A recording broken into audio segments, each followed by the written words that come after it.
Before we dive into this wild ride, tell me in the comments, where in the world are you watching from? I love hearing just how far these Karen tales of chaos and karma can travel. The morning sun spilled gold across the neighborhood, a soft glow stretching over rows of manicured lawns and identical rooftops. I leaned back on the patio chair with my mug in hand, steam curling up into the cool air.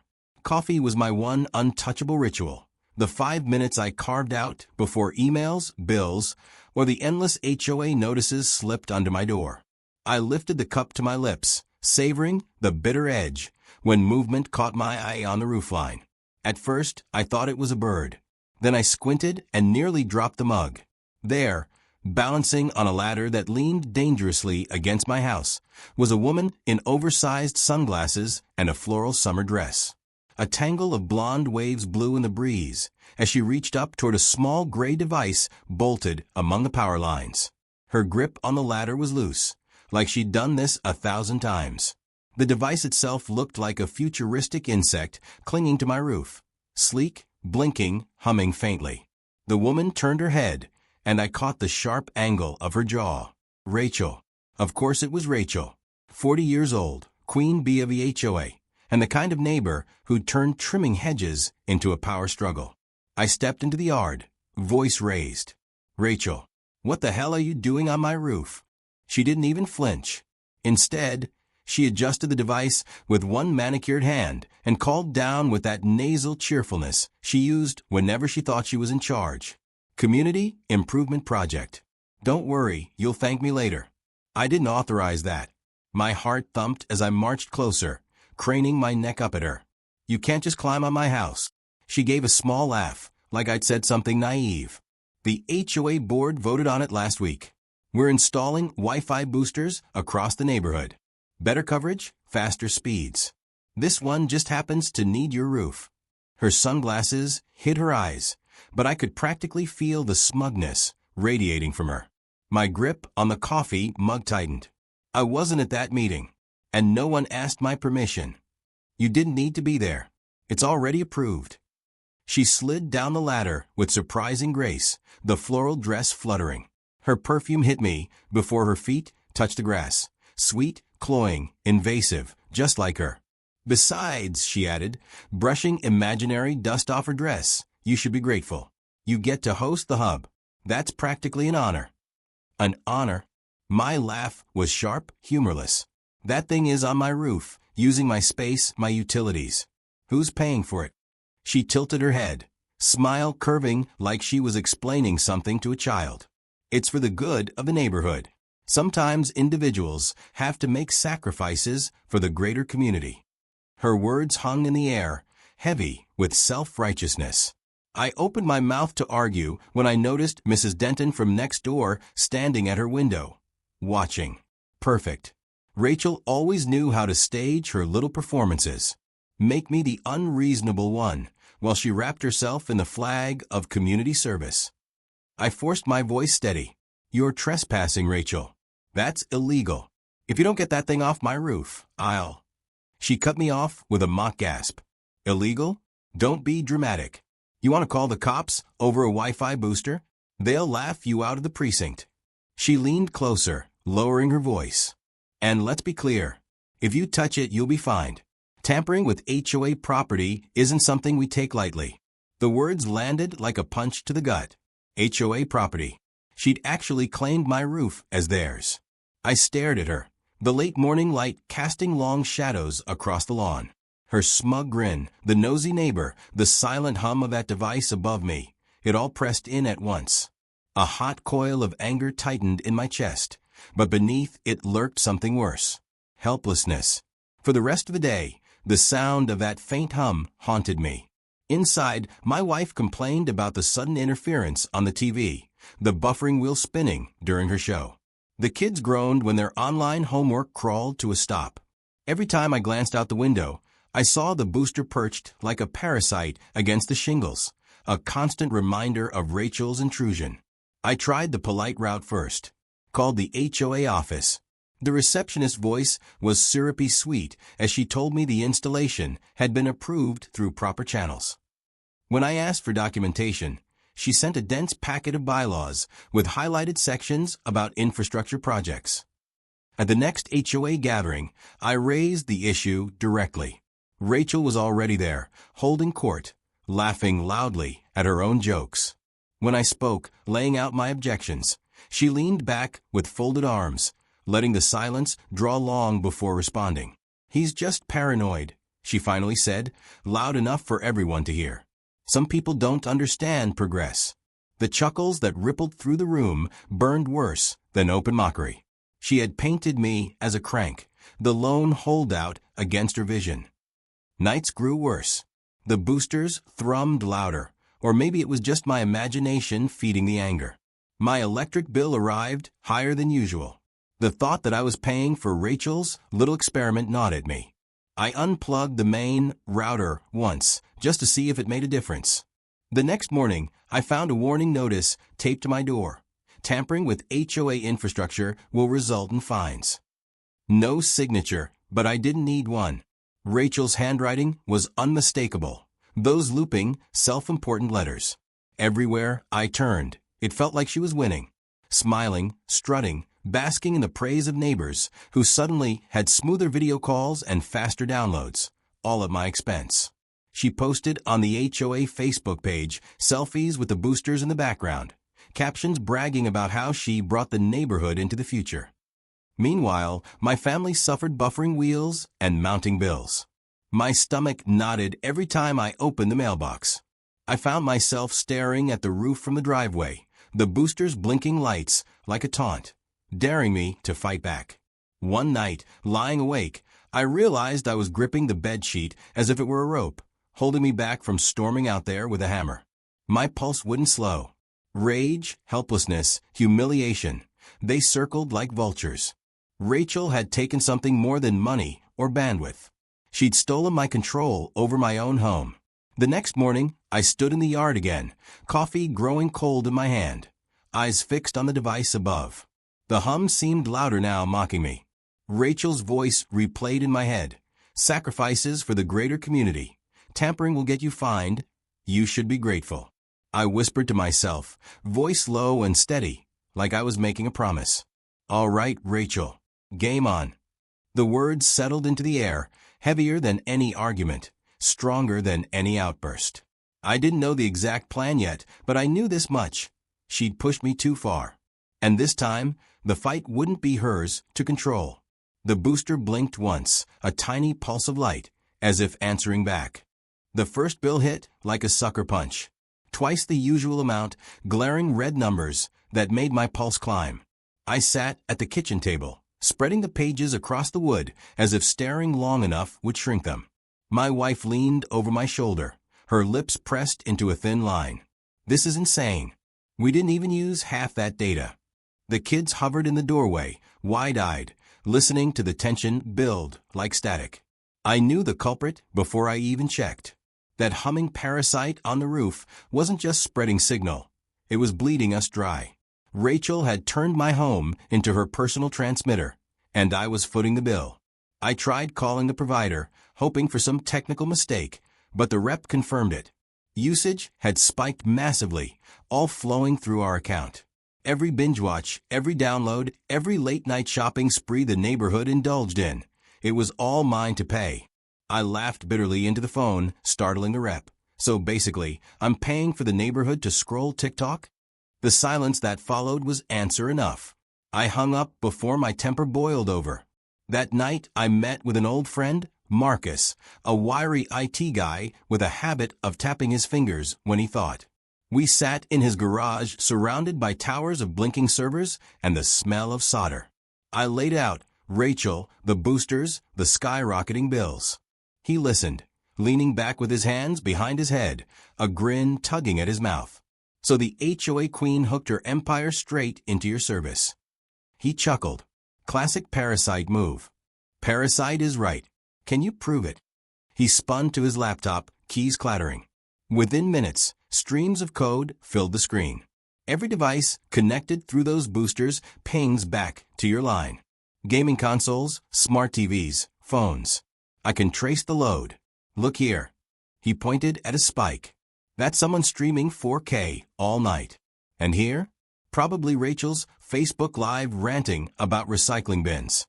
The numbers glowed like a crime scene map. Proof. Indisputable. My anger sharpened into something else. Purpose. For days I carried the secret like a loaded weapon. I tried arguing. I tried reason. Rachel had laughed in my face, paraded me as the crank in front of the neighborhood. If I wanted to win, it couldn't be through shouting matches. She thrived on those. I needed something sharper, quieter, impossible for her to deflect. That night, as the boosters hummed overhead, I pulled out my laptop and began the search. Different providers, different packages. Most offered the same bland promises. Then one caught my eye, a business plan that billed by bandwidth consumption. The more you used, the more you paid. A wicked thought curled through me. If the boosters funneled through my line, every bite the neighborhood gorged on would rack up costs. And those costs? They'd have Rachel's name written all over them. I signed up under the radar. No announcements, no changes visible from the outside. The switch flipped quietly, like a trap resetting. From that moment, every streaming binge, every mindless scroll, every online shopping spree became ammunition. But ammunition is worthless without evidence. So I wired cameras discreetly around the roofline, capturing Rachel's installation in high-definition proof. I set up monitoring software, logging every surge of data. Each spike was time-stamped, documented, irrefutable. The first night alone, the system recorded more than 100 gigabytes. The boosters blinked, unaware they were draining their own downfall. Watching the numbers climb became addictive. By day, I wore the mask of the frustrated neighbor, rolling my eyes when Rachel bragged at the mailbox about her visionary leadership. By night, I watched the graph spike, each line a needle stitching together her undoing. The neighborhood fell deeper into the trap without realizing it. Kids streamed games late into the night, their avatars sprinting across glowing screens. Couples curled up to binge entire seasons in a single sitting. And Rachel herself went live, sunglasses perched on her nose even indoors, chattering to an audience about how she personally had modernized the block. Every pixel, every syllable, was one more dollar ticked onto the tally. A month passed, and the numbers were staggering. Terabytes of usage, bills ballooning past anything reasonable. I kept every receipt, every log. The weight of evidence was crushing, and I could already imagine the look on Rachel's face when it came crashing down. But arrogance has a way of amplifying itself. Rachel strutted around more than ever, relishing her spotlight. At the next HOA gathering, she stood at the center like a monarch, floral dress swishing as she held up her phone. Look at our new speeds. We're faster than the city now, thanks to these boosters. The neighbors clapped, some nodding like disciples. I sat in the back, silent, smile faint but sharp. She caught my eye across the room, smirked, and raised her brows as if daring me to speak. I didn't. Not yet. Because this wasn't the time for words. This was the time for the trap to tighten. That night, back home, I opened the billing dashboard. The numbers pulsed on the screen like a jackpot counter, climbing and climbing. My heart raced as I leaned closer, whispering into the glow. Keep going, Rachel. Every bite, every second, it's all yours. The boosters blinked on the roof, oblivious. The hum filled the night like a low, endless drumbeat, a countdown only I could hear. The plan was in motion now, irreversible. And soon, very soon, she would learn what it meant to bleed someone dry, because the debt she'd built was about to come crashing down on her head. I closed the laptop, exhaling slow, steady, as if sealing a pact. The battlefield was set, the weapons loaded. All I had to do was wait for the moment when Rachel's empire collapsed under the weight of her own arrogance. The bill arrived with the weight of a verdict. A thick envelope stamped in bold letters, dropped through the slot like a declaration of war. I tore it open at the kitchen table, my fingers trembling not from fear, but from anticipation. Numbers spilled across the page, obscene in their size. Thousands. Enough to fund a vacation, a down payment, maybe even a car. All of it traced directly to the endless hunger of those boosters on my roof. I sat back, staring at the figures, letting the enormity sink in. For weeks, I'd watched the graphs climb, documented every byte, every timestamp. Now the evidence was crystallized in hard ink and dollar signs. My wife peeked over my shoulder, eyes widening as she whispered, "They did this." My reply was steady, colder than I expected. "No, she did this." The timing couldn't have been better. The HOA had scheduled a board meeting that weekend. One of those overblown gatherings where petty arguments about lawn lengths stretched for hours. Rachel loved those nights, her stage to bask in applause and wag her finger at dissenters. I knew she'd be there, ready to flaunt her supposed victory again. And I would be ready too. The evening came, the community hall packed tighter than usual. Folding chairs squeaked, children fidgeted in corners, and the faint smell of burned coffee filled the air. At the center of it all stood Rachel, floral dress flowing as she addressed the crowd. Her voice carried with a practiced brightness. "Thanks to the boosters, our neighborhood has the strongest Wi-Fi in the county. Businesses envy us. Families praise us. This is progress." She lifted her chin, the sunglasses perched like a crown even indoors. Applause rippled through the room, dutiful and hollow. I rose from my chair at the back, the thick envelope tucked under my arm. My heart thudded as all eyes shifted, some curious, some wary. Rachel's smile flickered when she saw me, a flash of annoyance quickly masked with condescension. "Do you have something to add?" she asked, her tone dripping false patience. I stepped into the aisle, voice carrying steady and calm. "Yes, I'd like to show everyone the true cost of Rachel's little project." Murmurs stirred. A projector flicked on, casting the bill across the wall in sharp black digits. Gasps rippled like waves. Rachel laughed, though it wavered. "That's your personal bill. Don't blame the HOA for your family's Netflix addiction." "Really?" I advanced, each step measured. Because according to my provider, every device connected through those boosters was pulling from my account. Every phone, every TV, every console in this neighborhood. I've got logs. Time-stamped. Documented. "Would you like to see who streamed 12 hours of reality shows last Saturday?" I clicked, and the screen filled with usage charts, names of devices, IP addresses. The crowd leaned forward, whispers growing urgent. Neighbors exchanged glances, some horrified, some angry. Rachel's smile faltered further, her hands tightening on the podium. "That's ridiculous," she snapped. "You could have faked all of this." I gestured, and another screen came to life. Video footage from the rooftop cameras. Rachel herself, climbing the ladder, sunglasses glinting, screwing the booster into place. The proof was undeniable. Silence crashed over the hall, heavy and damning. Her voice cracked for the first time. This was approved by the board. It wasn't just me. But the board members shifted uncomfortably in their seats, none rushing to her defense. One cleared his throat.